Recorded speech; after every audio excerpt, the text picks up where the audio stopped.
Bueno, muy buenos días chicos. Entonces, el día de hoy estaremos hablando de un tema bastante importante que tiene que ver con la hepatitis. Como habíamos visto en actividades anteriores, la hepatitis puede ser causada por diferentes elementos, ¿sí? Pero uno de ellos son los virus hepatotrópicos, aquellos que pueden tener una afinidad por los hepatocitos, ¿no?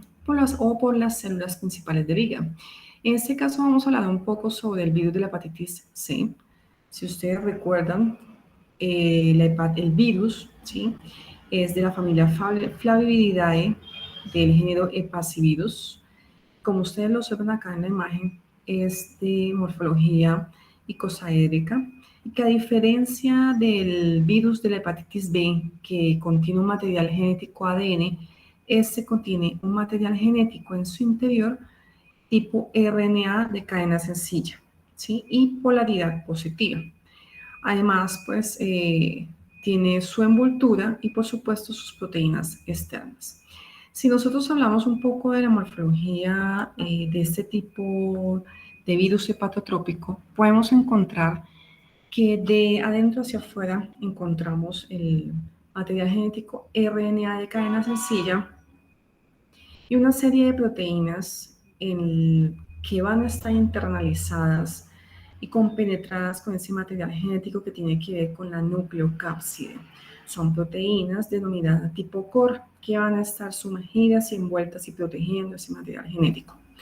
Si nos vamos un poco más hacia la parte externa, vemos esa envoltura o esa membrana externa con una serie de proteínas que son las que van a estar muy seguramente en contacto con los hepatocitos, ¿no? Dentro de esas proteínas encontramos unas proteínas estructurales importantísimas, que es la proteína o la glicoproteína 1, que es esta pequeña, y la más grande es la glicoproteína 2.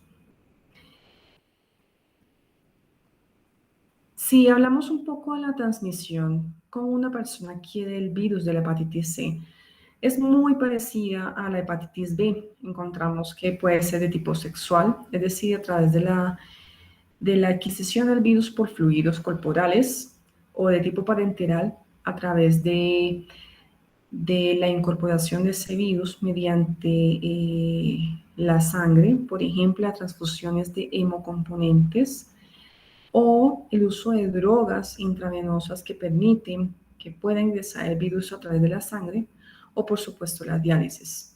No solamente a través de la sangre directamente, sino por heridas o tatuajes o perforaciones. También pueden ser una vía de acceso inmediata. La otra forma de transmisión de este virus, por supuesto, es la vertical, es decir, a través de la placenta, de madre a hijo, o nosocomial en hospitales y centros sanitarios, o por supuesto también en trasplante de órganos. El periodo de incubación es bastante parecido al virus de la hepatitis B. ¿Por qué lo relaciono tanto con el virus de la hepatitis B? Porque pues, son uno de los dos principales e importantes que afectan de forma un poco más grave al hígado, generando carcinoma o inclusive cirrosis también. El periodo de incubación, recordemos que es ese periodo que hay entre la infección por el virus hasta el desarrollo de los primeros síntomas. Va de 15 a 180 días aproximadamente. Y recuerden que el virus de la hepatitis C, a diferencia del virus de la hepatitis B y el A, no presenta vacuna. Recordamos que el virus de la hepatitis A y el B sí cuentan con vacuna. Cuando hablamos del ciclo de vida, pues hay que revisar, vamos a mirar este video bastante importante.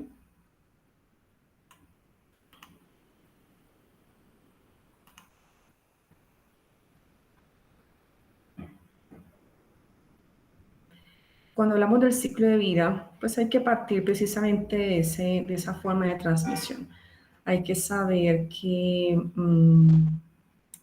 cuando el virus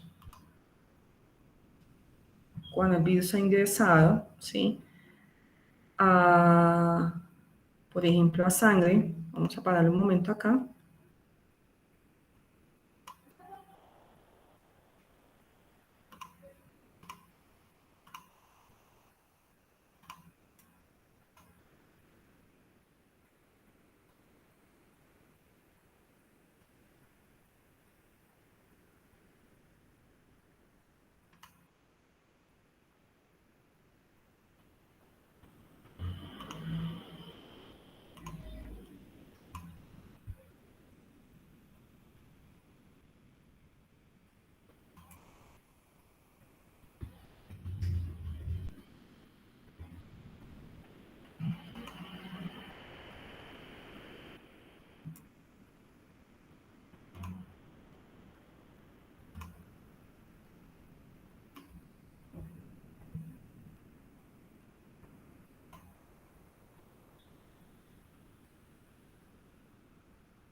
Listo, entonces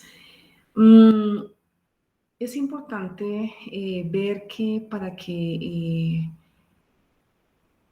ese virus que ingresa a través de fluidos o a través de la sangre pueda internalizarse y pueda llegar a esos hepatocitos a nivel del hígado, se necesita de ciertos receptores. Dentro de ese ciclo de vida vamos a ver este pequeño video animado, ¿sí? En el cual le vamos a dar crédito también a los autores de este video.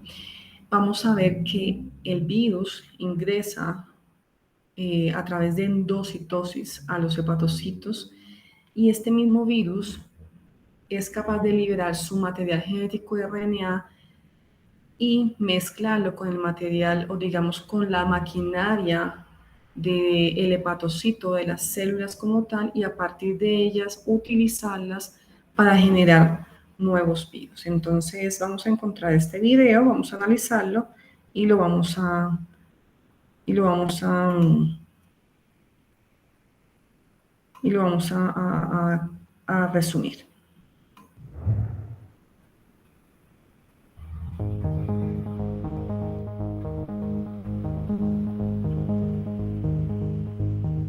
The hepatitis C virus is a major cause of chronic hepatitis, liver cirrhosis, and hepatocellular carcinoma.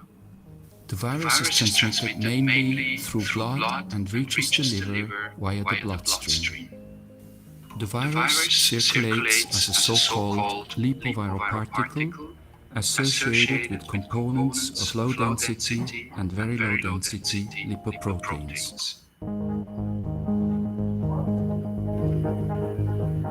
The hepatitis C virus is a major cause of chronic hepatitis, liver cirrhosis, and hepatocellular carcinoma.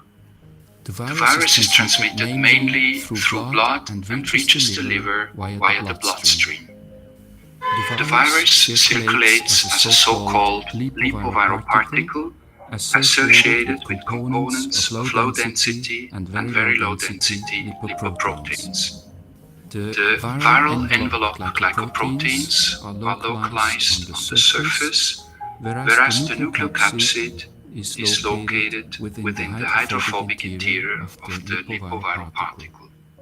The nucleocapsid is formed of core proteins interacting with the viral RNA genome.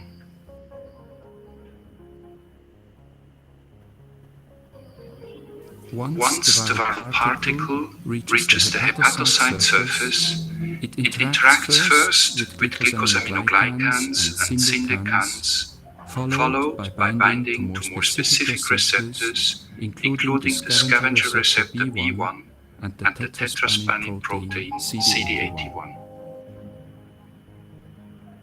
The viral particle, complexed with these entry factors, reaches tight junctions and engages in further interactions with Claudin-1 and occludin. The viral particle subsequently enters the cell via receptor and clathrin-mediated endocytosis.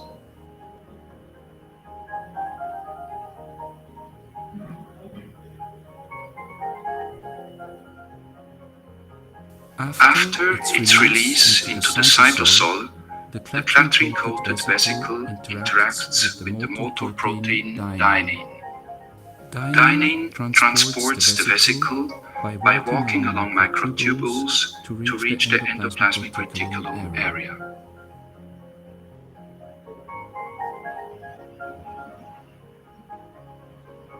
Acidification of the endosome lumen induces conformational changes of the viral envelope glycoproteins, which in turn interact with the endosomal membrane, leading to fusion of the viral and endosomal membranes. Membrane fusion is followed by uncoating of the nucleocapsid and the release of the viral RNA genome into the cytosol.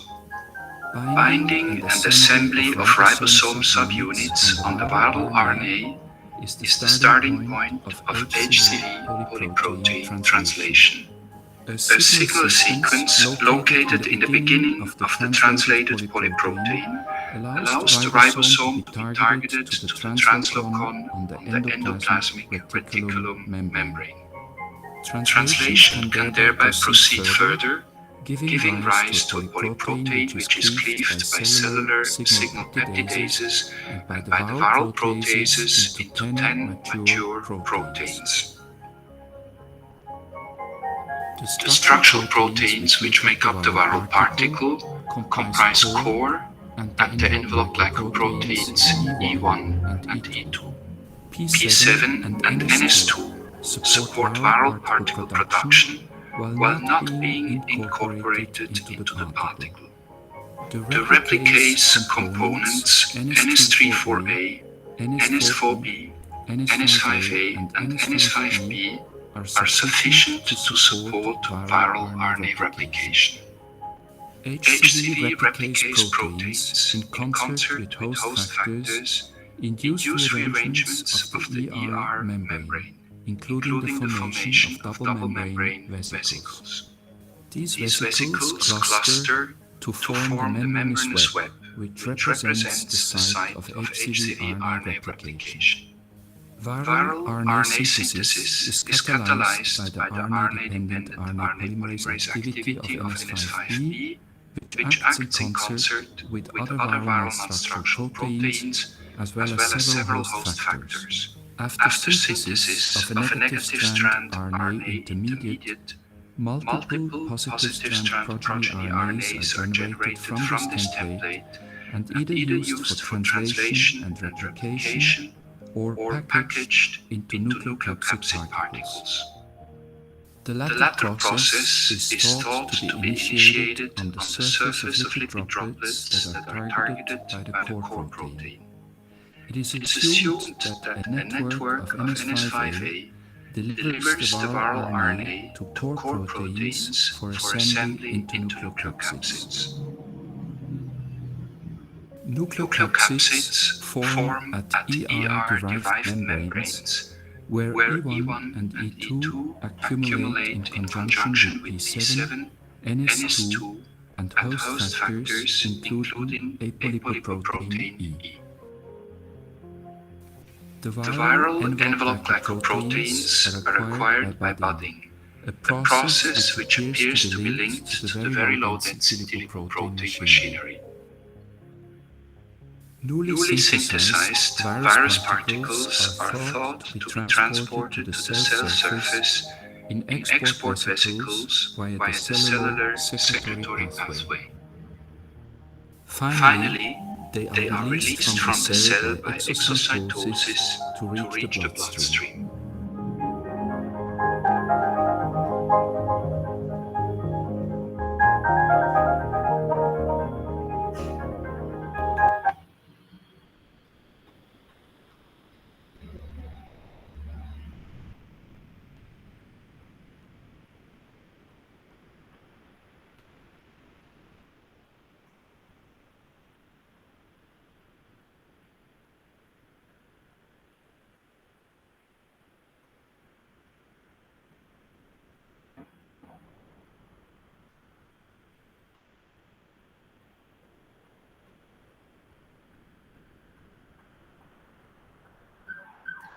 Bueno, entonces damos crédito, por supuesto, a la Universidad de Lyon, ¿sí? Es importantísimo, pues, para resumir, dentro de esa, eh, dentro de esa explicación, el ciclo de vida del virus de la hepatitis C, que por supuesto, ¿no?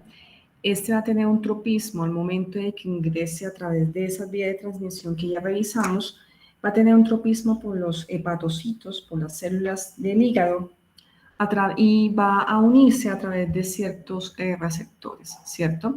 No solamente receptores por parte del virus, sino también con receptores por parte del hepatocito. Lo que encontramos acá, y les estoy mostrando, es el hepatocito, el citoplasma, y este vendría siendo el núcleo.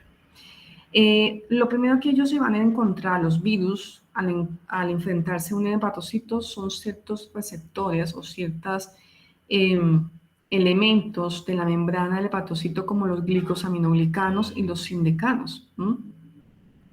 Y después encontramos algunos receptores un poco más específicos, como el receptor B1 y el CD81, entre otros receptores, que van a permitir un anclaje un poco más fuerte para poder ingresar por endocitosis, ¿sí?, al citoplasma o al citosol del hepatocito.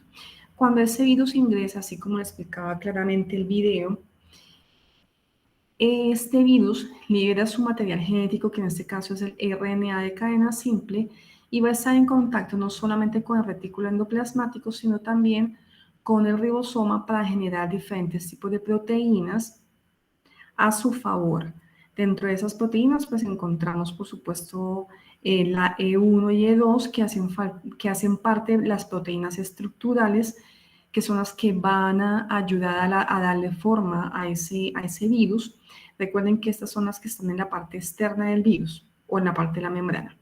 Y encontramos acá, ¿sí?, otro tipo de proteínas, la NS2, NS4B, NS5, ¿sí?, y sus variantes A y B, y la NS3. Estas proteínas, recuerden que se encargan de la replicación viral o la replicación del RNA. Entonces, cuando ya este material genético con esas proteínas están activas, también utilizan la maquinaria de la célula por medio del aparato de Golgi, y ahí ya se genera una estructura un poco más sólida, donde vamos a encontrar las proteínas estructurales E1 y E2 en la parte externa, y por supuesto, pues ya al interior vamos a encontrar el RNA con la nucleocápside. La forma de salir de ese virus del hepatocito, por supuesto, es a través de la exocitosis, ¿no?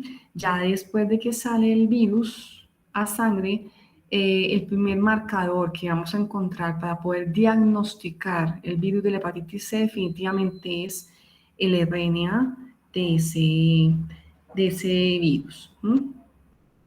Bueno, hablando un poco ya de la respuesta inmune, cuando estudiamos ahorita la forma en cómo ingresa el virus, la maquinaria del hepatocito que utiliza para poder replicarse, cuáles son esas proteínas estructurales E1 y E2 y proteínas no estructurales que van a ser parte de la formación de nuevos virus, ¿no?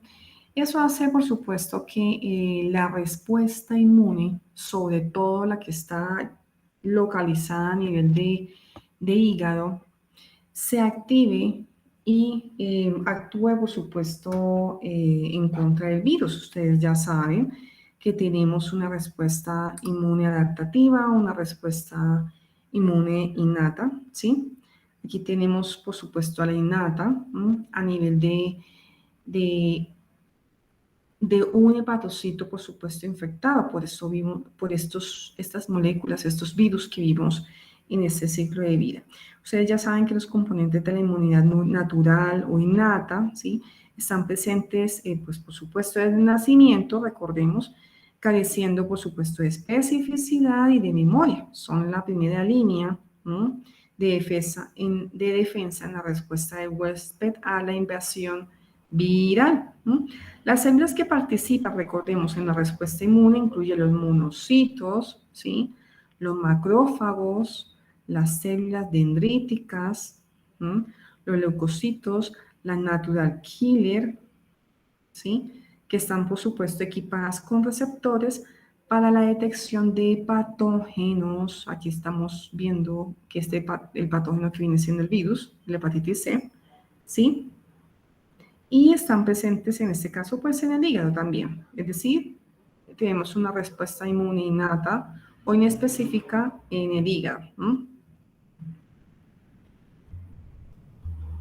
¿Qué pasa, por ejemplo, aparte de esos elementos que yo les mencioné, que salen como primera línea en la defensa frente a la infección por el virus? Aparte de estos elementos, está también el famoso interferón. Recuerden que el interferón, ¿sí?, sobre todo de tipo 1, en los hepatocitos, pues es muy característico frente a la respuesta en procesos virales. Recordemos pues que el interferón alfa, tenemos interferón alfa, interferón beta, ¿sí? Se incrementan la acción de las células natural killer. Entonces ellas pueden actuar sobre las natural killer, ¿sí? Y esas natural killers pues inducen la expresión del complejo mayor de histocompatibilidad tipo 1. Esto es para recordar cuáles son los elementos que participan dentro eh, dentro de la respuesta inmune innata. Recuerden que los monocitos, los macrófagos y los leucocitos, pues ellos también son efectores y reguladores de la inflamación. Y que mediante esos procesos de fagocitosis y de presentación de antígeno, pues ayudan también a que, sobre todo las células dendríticas, pues ayudan, y los macrófagos ayudan también a activar el sistema o la respuesta inmune. Listo. Por el lado de la respuesta inmune adaptativa, recuerden que ellos son los encargados de generar memoria. Tenemos los linfocitos T, los linfocitos B, por supuesto, los linfocitos T, CD4, que son los helper, y los linfocitos T, CD8, que son los citotóxicos. Recuerden que ellos también tienen receptores que se encargan de hacer presentación de antígeno ante las células dendríticas, puede ser, mediante el complejo mayor de histocompatibilidad tipo 1, y también participa el complejo mayor de histocompatibilidad clase 2. No solamente se van a activar las células de los leucocitos o los linfocitos tipo T, y que ya sean CD4 o CD8, sino también se van a activar los linfocitos B, ¿sí?, para la producción de anticuerpos que también van a ayudar a la respuesta inmune adaptativa,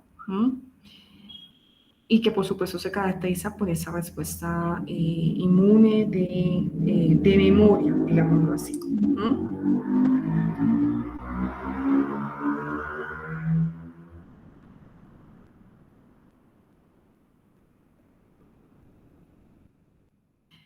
¿Qué pasa con la clínica entonces?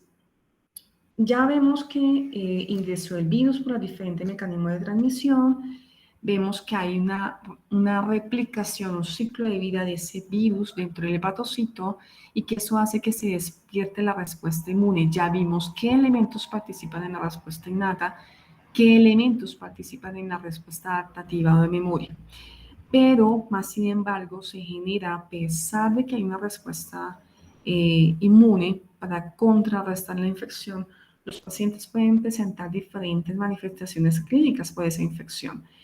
Un paciente con hepatitis C puede presentar una hepatitis aguda, ¿sí?, o una hepatitis crónica, y a su vez también una hepatitis que puede conllevar, si no se trata de forma adecuada, a complicaciones como por ejemplo la cirrosis o el carcinoma. Entonces, dentro de la hepatitis aguda, pues esto corresponde a un 15% en comparación con la crónica.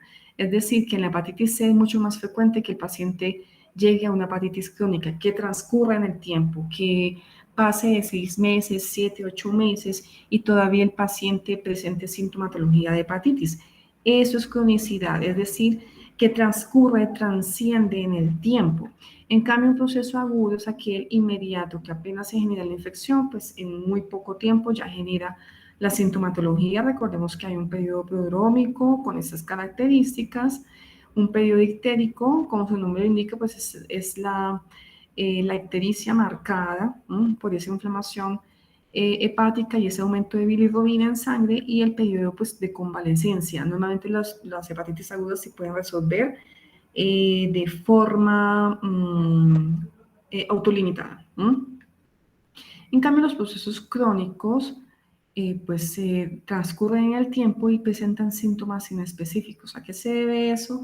A la tolerancia que puede tener el sistema inmune frente al virus. Lo tolera, pues lo tolera, digamos que el sistema inmune se adapta, se adecua al virus y no va a haber una respuesta inmune activa, sino que simplemente se genera como una especie de tolerancia, de aceptabilidad del virus. Y el virus queda internalizado en el cuerpo, ¿sí? Y eso genera que la hepatitis se vuelva realmente crónica. Y por último, pues tenemos esas complicaciones, que es una hepatitis fulminante, en donde vamos a tener complicaciones como el carcinoma o el cáncer de hígado, en este caso, o una cirrosis, conllevando la muerte de los pacientes.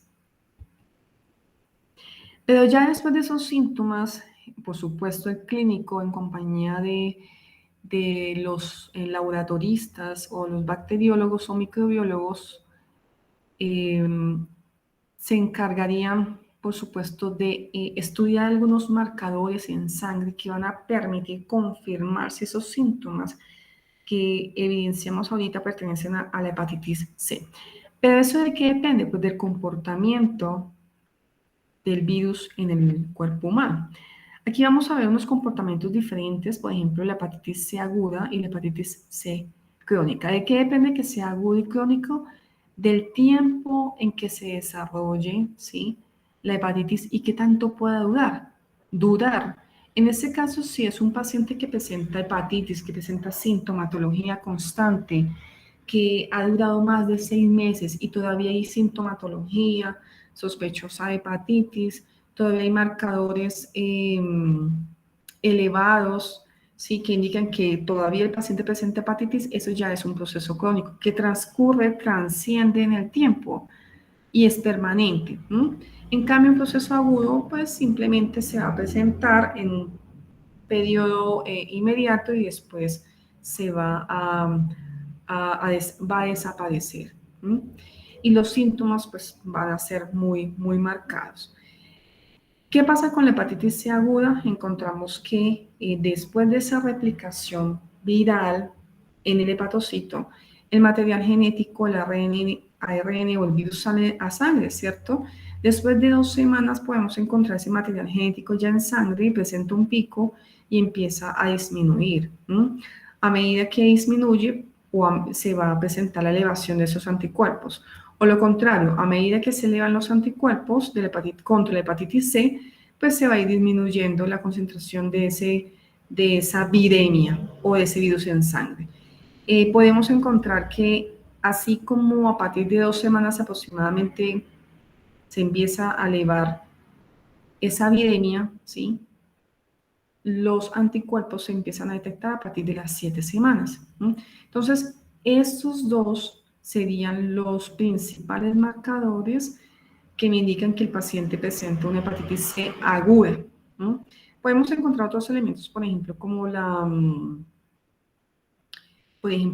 las transaminasas, ¿sí?, que van a presentar un elevamiento y después una caída cuando pues ya el paciente se normaliza.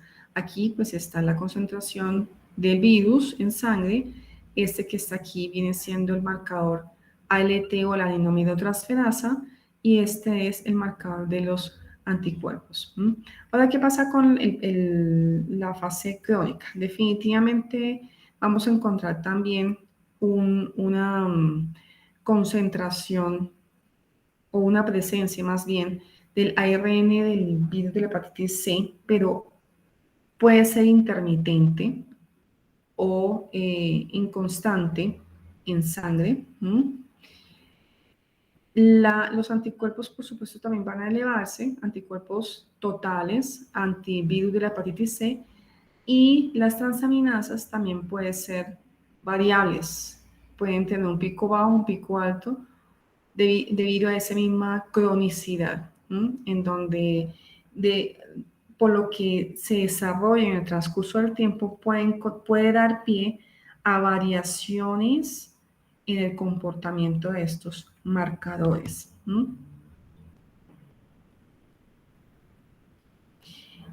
Bueno, hemos terminado por el día de hoy. Agradezco muchísimo la atención por parte de todos ustedes.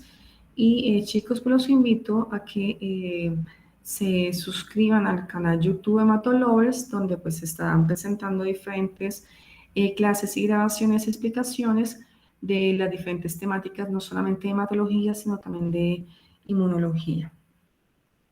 Y por supuesto acompañados de diferentes casos clínicos.